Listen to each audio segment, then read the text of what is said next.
Hi guys, so this is the first video I'm going to be talking in, and I'm doing it because I think it's a very important topic and people should know more about it. So I'm talking about me being a pescetarian. Okay, so I started about 7 months ago. It was actually I was in London in February and I live in Austria. So I was really surprised about the progress with the whole vegan movement and stuff there because they have so many vegan cafes, restaurants, like vegan ice cream, cakes, everything. And like here in Austria, we don't have anything at all. Like vegan stuff, maybe have soy milk in the supermarkets and possibly two kinds of tofu. So I wasn't used to the whole, like they have whole, even like whole supermarkets full of vegan and vegetarian stuff. So it really inspired me and it made me think about it. And I mean, I've been an animal lover for like as long as I can think. And so, but I still never really came to the conclusion to go vegan or vegetarian or anything because I didn't feel like I had the option, and I think lots of people think like this, but it's not true. Because I mean, now being a pescatarian, I know that it's really not hard. I mean, if you go totally vegan or vegetarian, I think it's harder.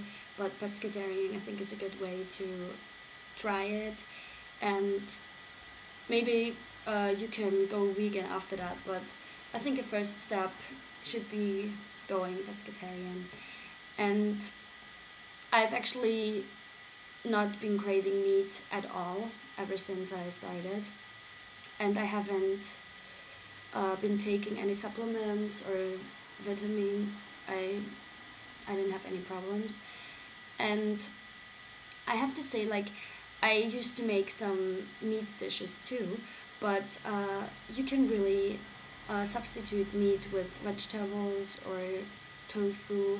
If you want the bacon taste, you can take smoked tofu, smoked cheese. Like, you get this stuff like probably about everywhere in the world.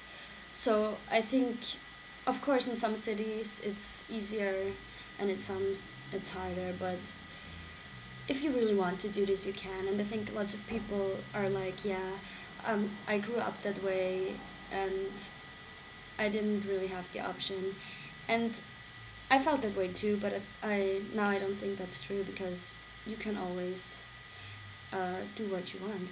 And lots of people also say, yeah, I'm only one single person.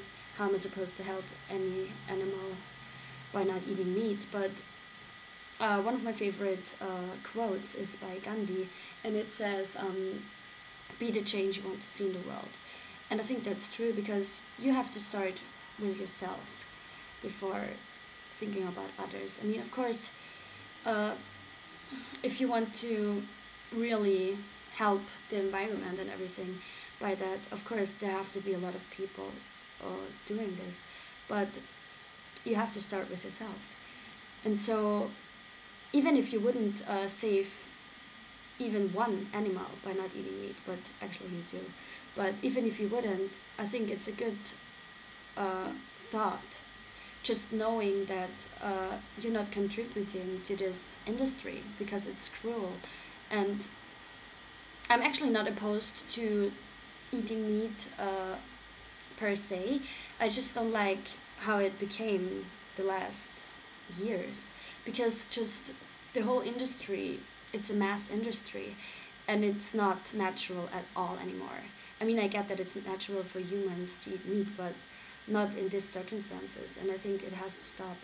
And I mean, it'd be enough if everyone just cuts down on their meat intake a little bit and starts thinking about it, because if people would just eat half the meat, like every person just eats half the meat they've been eating before, they've been eating before, it would just be like there'd be half of the slaughterhouses could close down, and I think that would be a major progress.